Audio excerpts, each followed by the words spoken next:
What's up, guys? We'll be live on Twitch shortly after this video goes live, grabbing some footage that you'll likely see in future videos. If you want to come hang out, talk COD, or anything life throws at us, the link's in the description below. I'd love to see you out there, but for now, back to the regular scheduled content. The controversy continues, my friends. Skill-based matchmaking is once again back in the headlines and in the trends in the gaming sphere, and Black Ops Cold War is unfortunately right smack dab in the middle of the conversation. With the alpha going up to PlayStation 4 users as of yesterday, the big conversation that's been had since then is revolving around skill-based matchmaking. Today, I want to touch on what you've been hearing about if you haven't gotten to experience the game for yourself, talk a little bit about why this is such a topic of discussion as of late and not really in past years, and as well chime in a little bit in relation to my thoughts on the whole thing. So that said, as we go along, feel free to join the discussion down below in the comments. Feel free to let me know your thoughts on this, and let's get a conversation going. As well, if you are new to the channel, do be sure to hit the subscribe button to stay up to date with all things Black Ops Cold War, Warzone, and Modern Warfare on a daily basis. But anyways, let's jump into it. Let's start just out with the big pointer. Why is this even in the conversation right now? Well, the big one, I think, is that players are looking forward to the next game, naturally. But Modern Warfare's legacy is a big part of that. Skill-based matchmaking has been undeniably strong within this past year and within Modern Warfare, and despite a handful of industry catch-ups and revolutions, especially for the Call of Duty franchise, much of the legacy of Modern Warfare will likely revolve around skill-based matchmaking when players look back at it in a few years. When these things that were introduced are all implemented into further games like cross-play in progress, free DLC, future battle pass systems, 5 years from now, I'm sure that a lot of players will remember the matchmaking perhaps when all these other things are considered normal. They'll look back and they'll say, wow, I can't believe I was playing wagers every single public match, or hell, even in something like Warzone, where the entire basis of Battle Royale and the entire genre is pure random chance, they'll say, why was I consistently matched up with the best player statistically in the world? And okay, maybe some of that is projection of my own thoughts on the topic at hand, but it's a valid point and something that I'd be willing to bet is one of the things that is remembered the most out of Modern Warfare. But with that considered, players were surely hoping for a regression in some of those features that they didn't really like from Modern Warfare in this past year, getting back to what they considered to be Call of Duty, along with things like proper ranking system, audio design for things the likes of footsteps, some classic things like a perk version of Dead Silence. Among keeping other items like that free DLC and those positives to come out of Modern Warfare, the regression of skill-based matchmaking was something that was likely a hope for this game, where people really wanted to see something get back to regular matchmaking. But come the last 24 hours, the alpha was released and the community's communal feelings on the game has started to come into play, with things I think, from what I've seen, really kind of starting to blow up after COD Pro Scump tweeted in regards to the matter, which naturally, when you take one of the most prominent pros with such a long track record of skill and success, the weight of those tweets and the sentiment is definitely amplified, with Scump simply saying that the skill-based matchmaking in Cold War is nuts. But this kicked off the discussion on a much larger scale, to which, even as of recording this earlier in the day, a full 24 hours later after the alpha went live, SBMM is still trending on Twitter.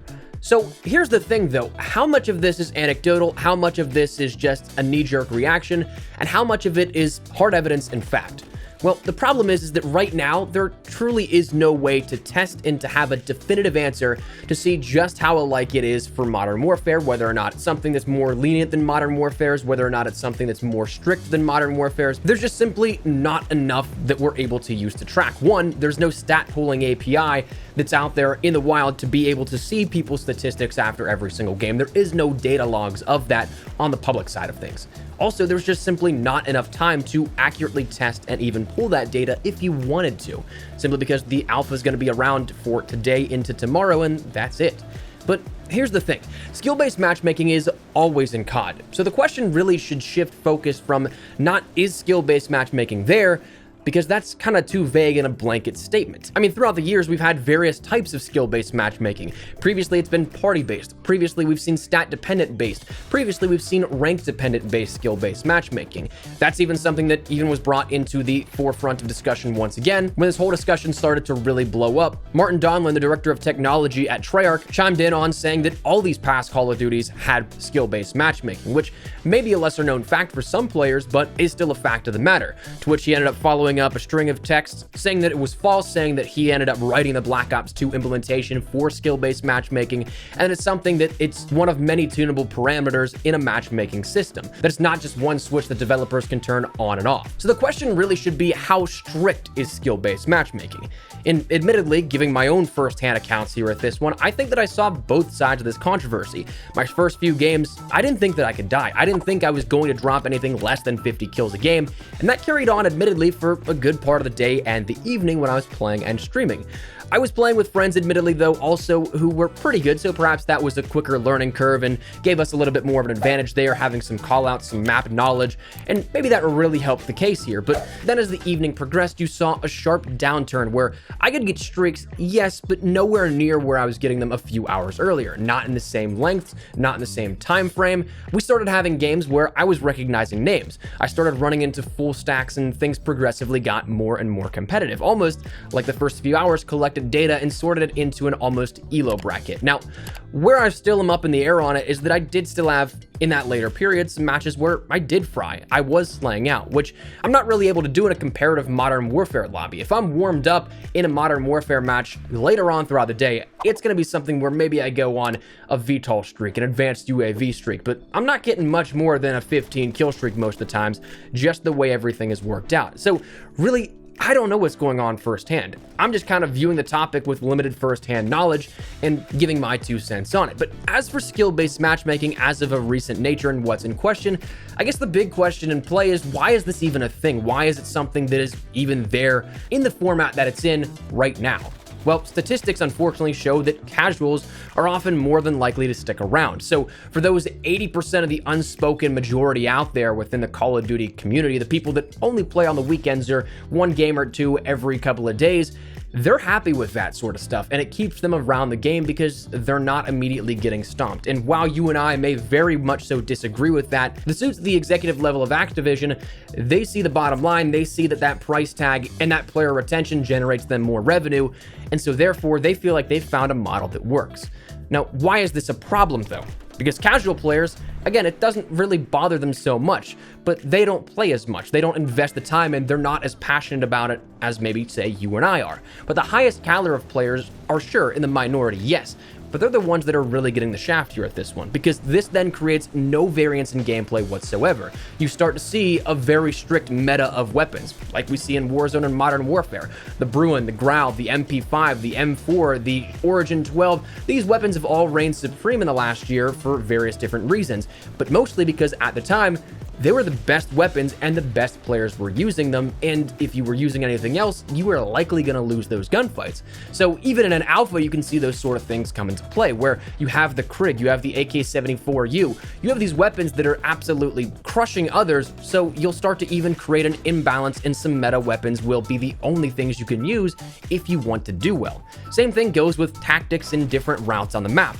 It just becomes boring where you'll see players sitting in head glitches, they won't move off of those because they want to do well, but the only way to do well is to adhere to that stuff that is, again, the competitive nature of it.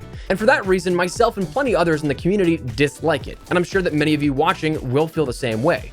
It's quite literally not a matter of just simply wanting to stomp noobs 24/7, because even that gets boring, but it's a matter of wanting to relax from time to time, of wanting to play with friends who may not be that same caliber of your skill level, of wanting a healthy variance of gameplay styles, weapons, and match outcome, of wanting connection integrity to not be jeopardized because you can't find anyone near you that's in that same skill bracket. So where do we go from here? What's a solution? Well, unfortunately, the only ideal solution is to really leave pubs alone entirely, and that might not happen. I mean, COD is an arcade shooter, not a competitive game at its core. Perhaps I'm remembering my multiple years invested in a Counter-Strike a little differently, and it might not be exactly how it is now or how it was, and it's just kind of a warped feeling on it, but that game was made to be competitive by nature. And here's the thing. It had less skill-based matchmaking in regards to what we think of with skill-based matchmaking come their deathmatch games and matchmaking. in a game that was built to be competitive. So Call of Duty is an arcade shooter and wasn't built to be competitive. So like these other games, the solution that I see is leave pubs entirely alone. Build a ranked and competitive ladder and sub-branch with healthy and worthwhile rewards that incentivize play and keep matchmaking however you want in there, with skill-based and an elo-based system in there. Make it something that players want to play, and you can have a healthy variance of both, again, relaxing public gameplay, but also something that will still be able to keep players around, but in a more confined environment. Will that ever happen though? I guess we'll just have to wait and see what time holds here for us. And that's one thing that unfortunately is the open-ended part here about this that doesn't really offer any closure or clarity, is that we just don't know. But right now, it seems like we're still stuck in that perpetual elo sweat fest for at least many players. But that's where we're gonna wrap it up. I want to talk a little about this here, bring some attention to some of the topic at hand, give you my 2 cents here on it within the alpha, and again, hopefully maybe lay out something that can maybe see us go forward in a positive light in the future. But for the time being, that's where we're gonna wrap it up. I'd love to get your thoughts and feedback once again down there in the comment section down below. What do you guys think here of this? Have you experienced the alpha and any skill-based matchmaking that you feel has just blown you out of the water? Is it something that rubs you the wrong way? Is it something that maybe you haven't even experienced any of it? Whatever it is, feel free to let me know in the comments down below. But hopefully you enjoyed the video. If you did, make sure you drop a like down below. And of course, if you are new to the channel, make sure you get subscribed so you don't miss a single thing regarding all things Black Ops, Cold War, Warzone, and Modern Warfare on a daily basis. We'll keep you up to date with absolutely anything. Got some cool stuff coming up here in the next couple of weeks, so stick it here on the channel.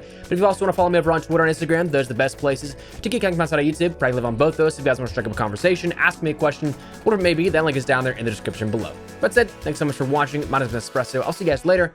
Take care and peace.